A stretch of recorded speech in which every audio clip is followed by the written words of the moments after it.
We've probably all seen a visualization comparing the sizes of the planets of our solar system, which always reveals the big differences between the smaller, rocky, terrestrial planets and the huge ice and gas giants of the outer solar system.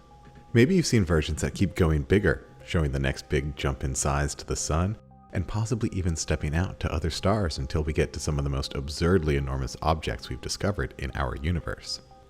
I've always thought something was missing from these graphics, especially with how much more we've learned about planets beyond our solar system in the last few decades. Missions like the Kepler Space Telescope, which discovered thousands of planets orbiting around other stars, has filled in that gap of sizes between the Earth and the giant planets. In fact, this class of planets, variously called super-Earths or mini-Neptunes, depending on which side of the spectrum they sit on, are some of the most common planets in our galaxy.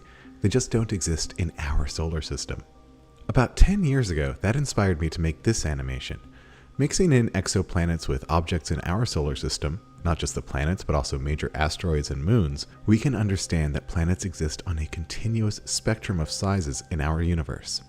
Of course, we don't really know what the surface of these planets looks like in detail, but since we can determine the size and mass of these planets, we can infer their composition somewhat from their density.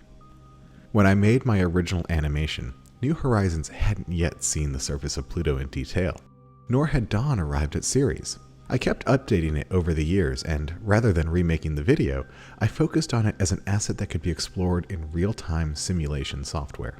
I first used a version of that with Dr. Stephen Kane when he was at San Francisco State University for a program about exoplanets, and I have revisited it probably half a dozen times since, adding the TRAPPIST-1 planets in 2017, and a suite of additional super-Earths for Dr. Lisa Kaltenegger.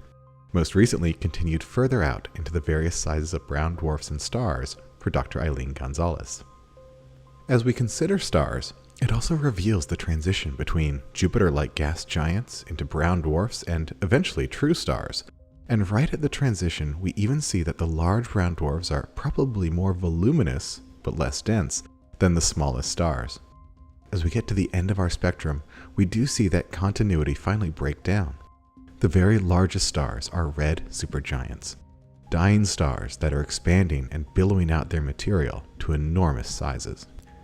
We don't yet fully understand the various circumstances that lead to the birth of all these different objects, but it's worth considering that everything in our universe shares the same raw materials and are born in the same environments. Different concentrations of initial mass and material and subsequent interactions lead to this incredible diversity of worlds.